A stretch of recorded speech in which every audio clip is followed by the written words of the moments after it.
A warning to our viewers. What you are about to watch is a true story.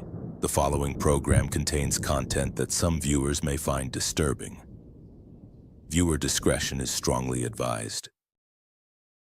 Tonight, Alton police describe a horrific murder scene that involved the decapitation of a pregnant woman due to give birth next month. It is a savage killing that ended with charges today against the man police call a monster. The Alton police chief was visibly angry as he described what happened to 22-year-old Liese Dodd, a pregnant woman found violently murdered in Alton last week. The chief says Holloway and Dodd had an on and off relationship. He now faces charges for Dodd's death and dismemberment, as well as the death of her baby that was due next month.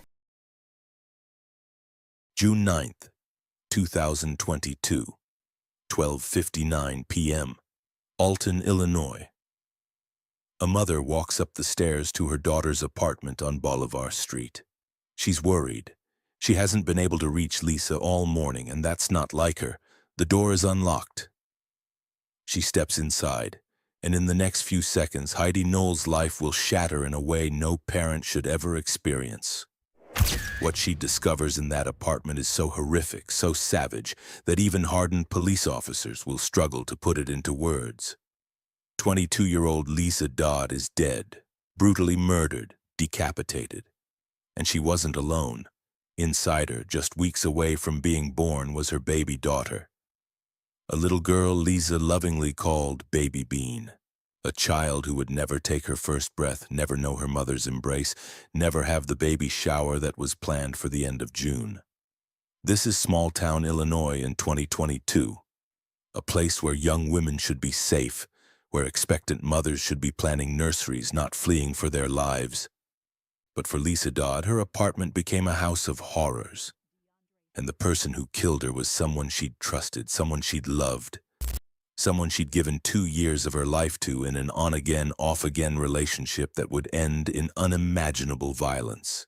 What you're about to hear is the true account of a brutal crime that resulted in the deaths of a young mother and her unborn child. This case involves extreme violence, domestic abuse, and disturbing details that some viewers may find deeply disturbing. Viewer discretion is strongly advised. This is a real story. These were real people, and what happened to them should never have happened to anyone. Welcome to the Shadow Files crime series. Tonight we venture into a nightmare so evil, it defies comprehension. Take a moment to hit subscribe, drop a like, and please let us know where you're watching from. And now, we begin. But before we can understand the tragedy of what was taken, we need to understand who Liese Dodd really was. Because she wasn't just a victim. She wasn't just a headline.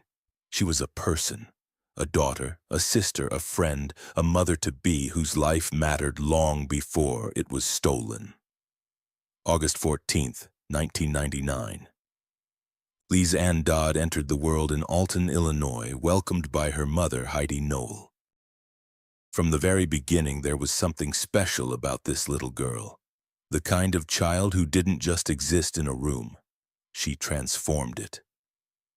Her smile wasn't the polite, practiced kind you give for cameras. It was genuine, infectious, the kind that made everyone around her feel a little lighter, a little warmer. Heidi raised Liese in nearby Jerseyville, creating a home filled with love and stability. Liese grew up surrounded by family. Her sister Shelby, her aunts, uncles, cousins who adored her. This wasn't a family that just showed up for holidays. These were people who truly knew each other, who gathered often, who built memories together. And at the center of so many of those memories was Liese, laughing, smiling, making sure everyone felt included. But what truly set Liese apart was her heart. And you could see it from the earliest age in the way she treated animals. Most kids love pets, sure, but Liese's compassion went deeper than that. When she turned 10 years old, she did something remarkable. Instead of asking for birthday presents, instead of wanting the latest toys or games, Liese organized a fundraiser for the Riverbend Humane Society. Think about that for a moment. a 10-year-old child choosing to help animals instead of celebrating herself. That wasn't a one-time gesture.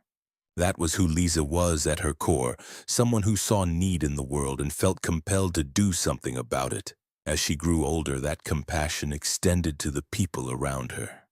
Her cousins absolutely adored her. She loved spoiling them, spending time with them whenever she could. Friends would later say that Liese had this maternal quality about her even before she became pregnant. She was the one who checked in on people, who remembered the little details of your life, who made you feel seen. And then there was her camera. Liese documented everything, every family gathering, every moment with friends, every sunset on one of her beloved drives. She was always capturing life, preserving memories. At the time, it might have seemed like just a quirky habit. Now those photos are treasures, frozen moments of a life that was vibrant and real and full of joy. A life that should have continued for decades. After graduating from Jersey Community High School in 2017, Liese threw herself into work. She wasn't the kind of person who did anything halfway. At Dairy Queen and later at Nick's Pancake House in Jerseyville, she became known as more than just an employee. She was the welcoming face, the warm smile, the person who remembered your order and asked about your day. Customers didn't just come back for the food, they came back to see Liese. She found peace in the simple things. Long drives down country roads, windows down, music playing, just her and the open road. That sense of freedom, that serenity, it recharged her. She was building a life, brick by brick, making her own money, creating her independence, dreaming about the future. At 22, she had her whole life ahead of her. And then everything changed. Sometime in late 2021 or early 2022, Liese discovered she was pregnant. And for Liese, this wasn't a crisis, it was a blessing. She was going to be a mother. All that love she'd shown her cousins, all that maternal instinct that had always been there, now had a focus, a purpose. She was carrying a baby girl, and she gave her the sweetest nickname, Baby Bean. The due date was set for late July 2022.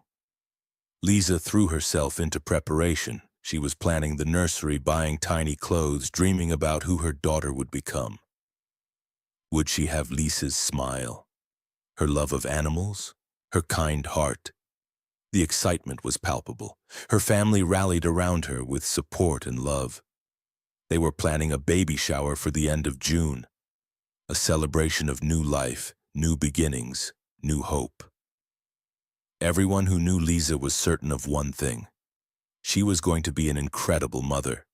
The way she loved, the way she cared, the way she put others before herself, those qualities don't just make a good person, they make an exceptional parent. Baby Bean was already so loved, so wanted, so cherished. Liese talked about her constantly, planned for her constantly, dreamed about her constantly. This was supposed to be the beginning of Liese's greatest adventure. 22 years old, about to become a mother, her whole future stretching out before her like that open road she loved so much. But there was something else in Liese's life. Something that had been there for about 2 years. Something that on the surface might have looked like love, but underneath was something far more dangerous. Around 2020, Liese began dating a man named Deundrea Holloway. And for anyone who's ever witnessed domestic violence, either firsthand or from the outside, what followed will sound devastatingly familiar. It was an on-again, off-again relationship. 2 years of breaking up and getting back together. 2 years of promises that things would be different this time, that he would change, that it would get better. 2 years of red flags that, like so many victims of abuse, Liese either didn't see or chose to believe could be overcome with love and patience. Holloway struggled with mental health issues, instability that would become a significant factor as this case moved through the legal system. But here's something crucial we need to understand. Mental illness doesn't excuse violence. It doesn't justify what would happen. Millions of people struggle with mental health conditions and never hurt anyone.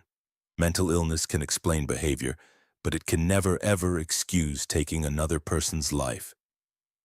Liese's mother, Heidi, would later describe it as a 2-year on and off again domestic violence relationship. Those words, on and off, they sound simple, but they represent a cycle that traps countless victims. The breakup, the relief, the hope that it's finally over, and then the return, the apologies, the tears, the promises. I'll change. I'll get help. I can't live without you. I love you. And the victim, wanting desperately to believe, takes them back. And for a while, maybe things are better. But then the pattern repeats. Liese tried to end it. Multiple times, she created distance. She tried to move forward with her life. And Holloway would promise to stay away. He told Heidi, Liese's mother, that he wouldn't come back. He gave his word. But promises from abusers are built on sand. They crumble the moment it's convenient. In court, years later, Heidi would address Holloway directly. I am disappointed that you didn't keep your word when you told me you wouldn't come back the next time you left. That disappointment, such a measured word for such a devastating betrayal. Because Holloway did come back, again and again. And Liese, like so many victims of domestic violence, took him back. Heidi tried to protect her daughter. The conversations between mother and daughter, Heidi expressing her concerns, Liese offering reassurances. He's getting better. He's trying. I can handle it. The words every parent dreads hearing because they know deep in their gut that something terrible is coming. There was one conversation that would haunt Heidi forever.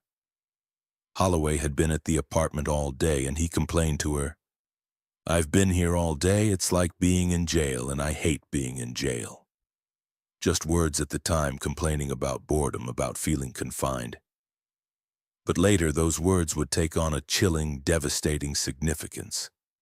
And here's the detail that makes this case even more complex. Deundrea Holloway was not Baby Bean's father. Liese had moved on. She was building a new life, preparing for motherhood with someone else's child. She had found a new path forward. But Holloway, he kept pulling her back into the cycle. And if you've never experienced domestic violence, it's easy to ask, why didn't she just leave? Why didn't she cut him off completely? Why didn't she get a restraining order? But leaving an abusive relationship is never that simple. It's never just a matter of walking away. There's fear. Justified fear that leaving will make things worse, that it will trigger violence. There's manipulation. The abuser convincing the victim that they're the problem, that no one else will love them, that they deserve the treatment they're getting. There are emotional ties, years of history, memories of good times, the person you fell in love with who occasionally still appears between the abuse. And there's hope, stubborn, desperate hope that if you just love them enough, if you just try hard enough, they'll finally change. By June 2022, Liese was 8 months pregnant. Her body was preparing to bring life into the world. She should have been focused on baby names and nursery colors and whether she had enough diapers. She should have been nesting, resting, counting down the days until she could hold her daughter. Instead, she was still trapped in a pattern with Deundrea Holloway, a pattern that was about to turn fatal. Recently, Liese had moved to an apartment on Bolivar Street in Alton. Perhaps it was another attempt at independence, at creating physical distance from Holloway. A fresh start, a safe space for herself and baby Bean. The baby shower was scheduled for late June. Invitations had been sent. Plans were in motion. Her family was excited, supportive, ready to celebrate this new chapter. But beneath the surface of baby shower planning and nursery preparation, something dark was building. Holloway was still in the picture, still part of Liese's life in some capacity. The exact nature of their relationship in those final days isn't entirely clear. But what is clear is this: the situation was far more dangerous than anyone fully understood. and time was running out. June 9th, 2022. The morning starts like any other for Heidi Noel, but by afternoon, her world will be irreversibly shattered. She tries calling Liese, no answer. She calls again straight to voicemail. Text messages sent, delivered but not read. For most people, a few missed calls might not trigger immediate panic. But Heidi knows her daughter Liese always answers, always stays in contact, always checks in. This silence, it's wrong, deeply, instinctively wrong. Heidi makes the decision to drive to Liese's apartment on Bolivar Street in Alton. Maybe she's overthinking. Maybe Liese's just sleeping, her phone on silent. Maybe everything is fine, but that gnawing feeling in her gut won't let go. 12:59 p.m. Heidi arrives at the apartment. The door is unlocked. She steps inside. And what happens next will haunt her for the rest of her life. Liese's body is there, but the scene is so horrific, so savage, that even describing it feels like an assault on human decency. Her daughter has been murdered, decapitated. The violence inflicted is beyond comprehension, personal, rage-fueled, extreme. Baby Bean, just weeks away from taking her first breath, is gone, killed in the womb alongside her mother. Heidi calls 911. Her voice, her words in that moment, we can only imagine. What's going on there? My daughter's boyfriend killed her. He chopped her head off. What is your daughter's name? Liese Dodd. I went in to check on her, and he cut her head off. Are you outside the apartment right now? Yes. What kind of a weapon does he have? He's not here. He took her car. What kind of a vehicle did he drive off in? It's a 2012 black. Is it a city? Yeah, Optima. Okay, I got officers on their way. Okay. Is your daughter She was inside the pregnant. apartment? She was pregnant? Yes. Okay, they're on their way. Okay. The operators dispatch Alton police immediately. Officers arrive at the scene on Bolivar Street. Where we going, hon? We going. Apartment 4. Apartment 4. Is anybody else here? And what they find leaves even veteran law enforcement struggling to maintain their composure. Liese has been decapitated. Her head is not in the apartment. Officers begin searching the surrounding area, dreading what they might find. And then, the grim discovery. Liese's head has been placed in a dumpster outside the apartment building. The deliberate dismemberment, the disposal like trash. These are the actions of someone trying to dehumanize their victim. To reduce a person, a vibrant, loving 22-year-old woman about to become a mother, to something less than human. Alton Police Chief Marcus Pulido, a veteran officer who's seen his share of tragedy, can barely contain his emotion when he addresses the media. His voice shakes with rage and grief. She was savagely, savagely killed. She was decapitated. Decapitated by a freaking savage monster. Her unborn child was also killed as a result of this. So she was brutally murdered as well as her unborn child. He continues, his words carrying the weight of a community's horror. This daughter, this mother-to-be, and her family were in the planning stages of a baby shower that was supposed to be at the end of June. But instead, now the family is planning a funeral because of what a monster did. The investigation begins immediately, and for detectives, there's one name that rises to the top of their suspect list almost instantly. Deundrea Holloway, the on-and-off boyfriend, the domestic violence history, the man who had promised to stay away but never did. But when police tried to locate him, he's gone, vanished, fled the scene. An APB goes out across the region. Every law enforcement agency in the area is on alert. While Liese's family tries to process the impossible, that their daughter, their sister, their soon-to-be niece are gone, police are racing against time to find the person responsible. And then, in one of those strange twists that sometimes breaks cases wide open, they get their break. Later that same day, just hours after the murder, officers from the Gillespie Police Department, a neighboring town about 30 miles away, are investigating a report of a stolen bicycle. An officer spots someone riding a bicycle on Western Street. It's Deundrea Holloway. He's arrested for theft, just a routine petty crime arrest. Holloway has no idea that in those very moments, Alton police have identified him as their primary suspect in a brutal double homicide.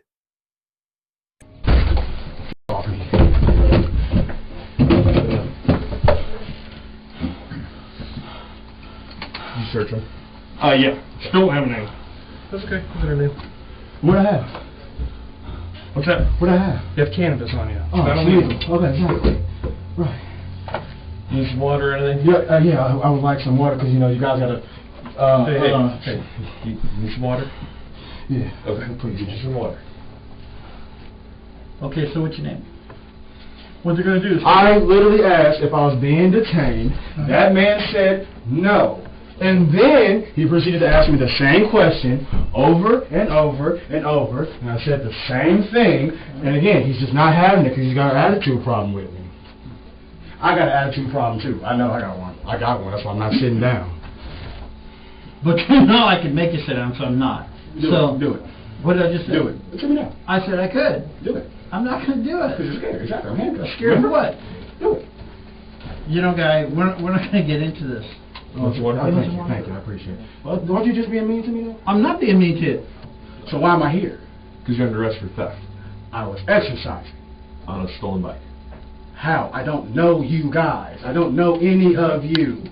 Okay, great. Again, y'all got me like I'm getting kidnapped or something. No, you're under arrest. That's So again, for one, this don't look like a fucking police department to me. Okay. So again, what the fuck? You're in the Gillespie Police Department. Whether you think Never you're in the police seen it, department or not, never seen the inside doesn't of matter. it. You're I've under never arrest seen it. in the Gillespie Police Department by duly sworn officers. You can either recognize that or not. Doesn't matter. You're still under arrest. So.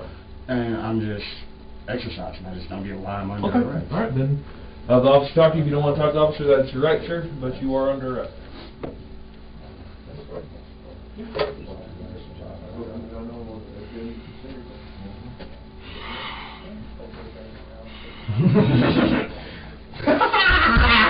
Don't do that. They just fucking did that to me. Come in here. Don't do that. Do something. That's what I'm saying. Do something. Do something. Don't do that. That's what I'm saying. Don't do that. At the Gillespie police station, Holloway's behavior becomes erratic. He grows aggressive with officers, so aggressive he has to be physically restrained. Gillespie Police Chief Jared DePop later describes the confrontation, noting how Holloway's demeanor immediately raised red flags. During processing, Alton police contact their colleagues in Gillespie. "We have a murder suspect.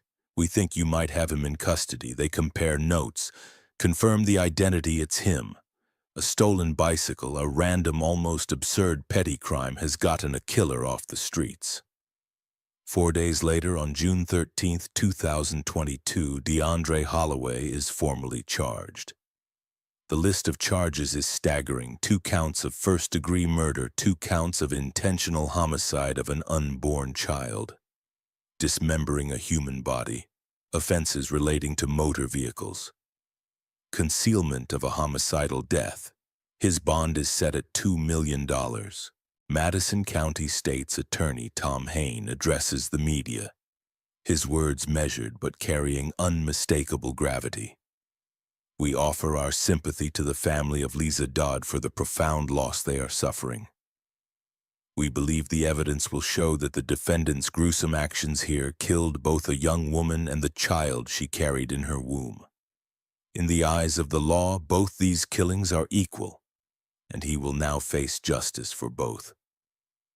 But justice, as Liese's family would soon learn, is a long and complicated road, and the path ahead would be filled with delays, legal complications, and agonizing uncertainty. June 24, 2022. Crawford Funeral Home in Jerseyville. Hundreds gather for Liese's memorial visitation. Friends, family, co-workers, people whose lives she'd touched. They come to mourn, to remember, to try, making sense of the senseless. 2 days later, June 26th. This was supposed to be Liese's baby shower. Instead, the family holds a celebration of life at Brosio Tavern. The cruel irony isn't lost on anyone. They should be celebrating Baby Bean's upcoming arrival. Instead, they're mourning 2 lives stolen. A GoFundMe raises nearly $16,000. The family uses it for funeral expenses, but then they do something perfectly in character with who Liese was. $5,000 to the Oasis Women's Center in Alton, helping other domestic violence victims. $2,000 to Riverbend Humane Society, the same organization Liese fundraised for at age 10. Even in death, her compassion continues, helping others. But while the community grieves, the legal system crawls forward with agonizing slowness. February 2023, 8 months after the murder, Holloway is found unfit to stand trial. His mental health issues become a legal obstacle. He's transferred to an Illinois Department of Human Services facility for treatment. The family waits, desperate for justice, desperate for answers. Months pass. By late 2023, Holloway is deemed fit to stand trial and return to Madison County. Finally, progress. But then the Illinois Supreme Court drops a bombshell. An unborn child cannot be construed as a second murder victim for purposes of seeking life in prison. State's Attorney Tom Hain explains the devastating impact. The Supreme Court ruled that innocent life in the womb was not a victim for the purposes of sentencing. And so that really removed our ability to secure that natural life sentence. 2 lives taken. But for sentencing purposes, only one counts as murder. Baby Bean, wanted, cherished, weeks from birth, legally doesn't count the same way.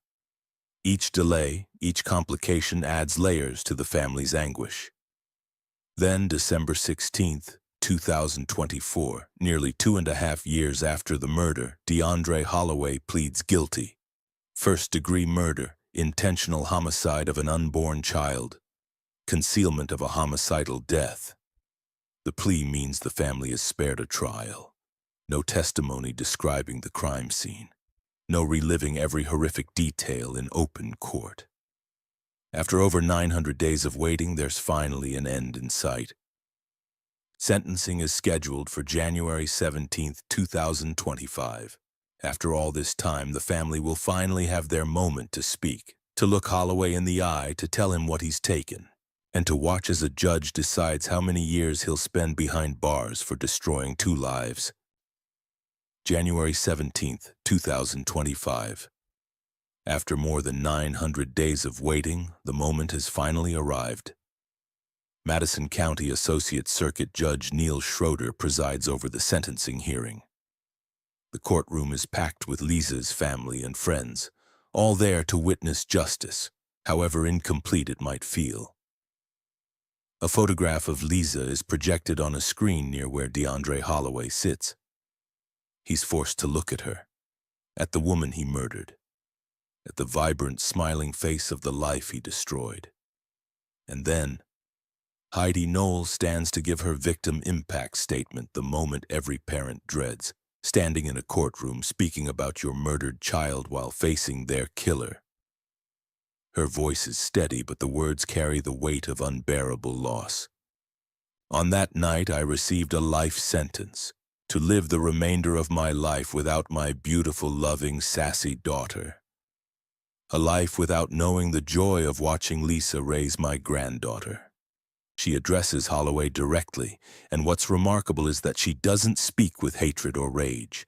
She speaks with something more powerful, devastating, unvarnished truth. I do not hate you, she tells him. I am sad and disappointed in you. She continues. I am disappointed that you didn't keep your word when you told me you wouldn't come back the next time you left, sad that you thought your mental instability was a free pass from being held accountable for your crimes. Sad that you destroyed so many hopes and dreams, including your own. Then she reminds him of that conversation, the one that now carries such chilling significance. You had been in the apartment all day. You said to me, I've been here all day. It's like being in jail, and I hate being in jail. Her next words are sharp, cutting. Well, you now have the next 60 years to hate being in prison. But then, something unexpected. Something that shows the depth of Heidi's character, even in the face of unimaginable pain. I will pray you find redemption for your soul. Judge Schroeder then delivers the sentence: 60 years in prison. 30 years for the murder of Liese Dodd. 30 years for the murder of Baby Bean. All sentences running consecutively. The math is stark. Holloway must serve 100% of the murder charge, at least 85% of the homicide of an unborn child charge, 50% of the concealment charge, in total at least 52 years before any possibility of release. State's Attorney Tom Hain makes it clear. It is unlikely Holloway will ever see the light of day. At 25 years old, Holloway will be at minimum 77 before he's eligible for release. Statistically, he will likely spend the rest of his natural life behind bars. Throughout the hearing, Holloway says nothing. No apology, no explanation, no expression of remorse. Just silence. He's led out of the courtroom in handcuffs to begin his sentence: 60 years to think about what he did. 60 years to hate being in prison, just like he once complained about hating a single day in Liese's apartment. We're here to announce that Deundrea Holloway was convicted and sentenced in the murder of Liese Dodd and her unborn child today to 60 years in prison. And I want to introduce Heidi, Liese's mother and grandmother of the unborn daughter, to give a few words reflecting on today's verdict and sentence. I would like to thank the many law enforcement agencies that collaborated on my daughter's case. A special thank you to Officer Wimmersberg of the Alton Police Department for his excellent work on this case. I am forever grateful for your time and wisdom. After the sentencing, Heidi Noel spoke to the press. Her daughter's case was over, but her mission was just beginning: to prevent other families from experiencing this nightmare. This is a tragic outcome of a 2-year on-and-off again domestic violence relationship, she said. This didn't have to end this way. My daughter should be here raising her daughter. Her words carried messages born from unbearable loss to those suffering from mental illness. Seek treatment and be consistent with your treatment. Understand that your condition or illness will not keep you from being held accountable for the crimes you commit. And to victims of domestic violence, the words every survivor needs to hear. Find the resolve to end that relationship. If someone threatens to end your life, believe them. These weren't just words, they echoed with the weight of a mother who learned these truths too late, but spoke them with hope that others might be saved. Liese Dodd was 22 years old. She should have had a lifetime ahead of her. Baby Bean never got to be born, never got to be held, never got to know her mother's love. But their story matters, not just as tragedy, but as testament to a life that had meaning. Remember the 10-year-old who gave up birthday presents to help animals. The warm smile at the pancake house. The camera always capturing moments, the love she had for her family, for Baby Bean, for life itself. That's who Liese Dodd was. Not just a victim, but a person. A daughter, a sister, a friend, a mother-to-be. Someone who deserved so much more. Domestic violence doesn't always announce itself with dramatic signs. Sometimes it's a cycle that seems impossible to break. Liese tried to create distance, tried to build a new life. But she was pulled back again and again. And ultimately it cost her everything. If you or someone you know is in a domestic violence situation, please reach out. The National Domestic Violence Hotline is available 24/7 at 1-800-799-7233. You are not alone. Help is available. Your life matters. In loving memory of Liese Ann Dodd, August 14, 1999 to June 9, 2022, and Baby Bean. Gone too soon, never forgotten. This didn't have to end this way. My daughter should be here raising her toddler instead of being a casualty of domestic violence. If you have a mental instability or mental illness, seek treatment and be consistent with your treatment. Understand that your condition or illness will not keep you from being held accountable for the crimes you commit. If you are in a domestic violence relationship, if someone is emotionally, mentally, or physically abusing you, make a safe plan to leave that relationship. If they continually disrespect your boundaries, make demeaning comments, and control your every movement, this is abuse. Find the resolve to leave that relationship. If someone threatens to end your life, believe them. If they can say it, think it, and talk about it, they can carry out the threat. Reach out to your local, regional, or national resources that are available to assist you in making a safe plan to leave. Your life depends on it. It isn't easy, and it may be one of the hardest things you do, but your life is important, and you are worthy and deserve a life free from abuse. I want to say that you don't often see the kind of strength that the family of Liese has exhibited in this case. Incredible strength, incredible grace in the courtroom today with her statements to the defendant. Defendant who lived the life of her daughter and granddaughter, and who over years, as she said, had abused them, and is now going to face decades in prison for the crime of murder for 2 lives, not just one, the mother and the unborn child. And I just want to commend the family to say that it's very inspirational to see the kind of strength that you've shown, and I'm sure that everyone in the courtroom experienced the same thing. There were aspects of this case related to the unborn child who died that were extremely moving. One in which, Liese's last act, her hand was resting on a book about pregnancy. So her last thought was probably about her unborn child. And so there's a beauty there in those last moments. And I think that she's with us now.